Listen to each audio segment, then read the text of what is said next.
Hello guys, still in Hong Kong but I'm not at the hotel anymore kasi pricey doon. So I moved at one of the guest houses in Chungking Mansions on Nathan Road, Tsim Sha Tsui. Super close lang sa train stations, like a 2-minute walk. And marami pang mga grocery at drugstore dito sa labas ng Chungking. Tsaka marami din ditong iba-ibang guest house. You know, may mga money changer dito. Hindi na kailangan magpapalit sa airport kasi mas mahal doon. Tapos, nandito yung Black Bay, yung sa guest mansion na dito tayo sa 11th floor. Ayan. So, itong tindahan na to mas mura guys. Sobrang mura. Yung water nila na malaki, nasa 11 lang. Hong Kong dollar. Samantalang pag 7-Eleven nasa 17 na. And then, ito, nandito ako sa elevator na Black A. Tapos, dito ako sa guest down. Basta yun na yun. Papakita ko later yung room ko. Okay? Hi guys! So, nandito ako ngayon sa Chungking Mansion dito sa Hong Kong. So, ipapakita ko sa inyo yung room ko. Ito na guys, ang pinto. After ng pinto, ito may lagayan siya ng mga anak-anak nyo. And then, may mirror, may TV, and then yung fan. Tapos, may hair dryer. Yan ang importante sa akin. Then, ito na yung bed. Yan. Then, pwede nyo rin ilagay dyan yung luggage nyo. Ako kasi dito ko na lang siya nilagay yung luggage ko kasi nahihirapan ako dun sa baba. And then, may mini ref siya. After nyan, ito na guys yung CR, shower room. Dito na siya. So, may libre silang shampoo, shower gel. Yan, ganyan lang siya. Yan, yung shower.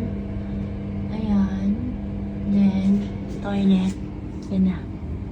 Yan lang siya, guys. And then, ito na. Yung ito, may pinto din.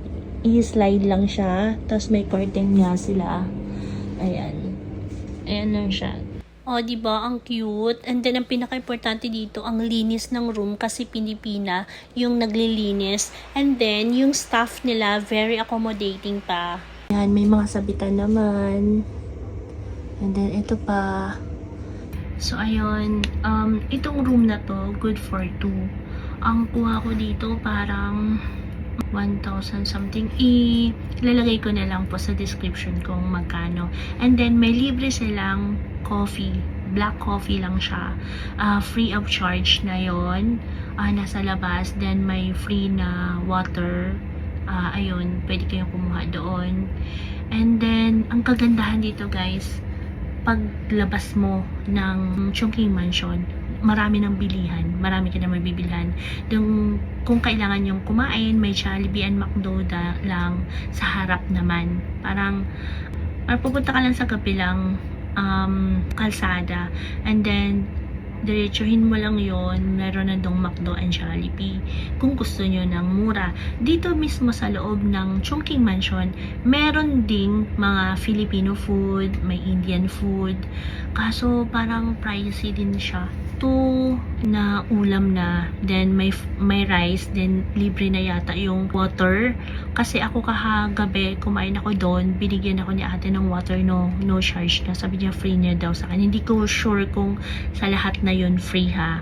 Then, namamalan ako kasi 50 Hong Kong dollar.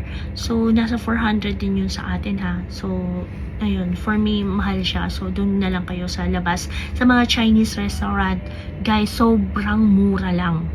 2 ulam na mararami.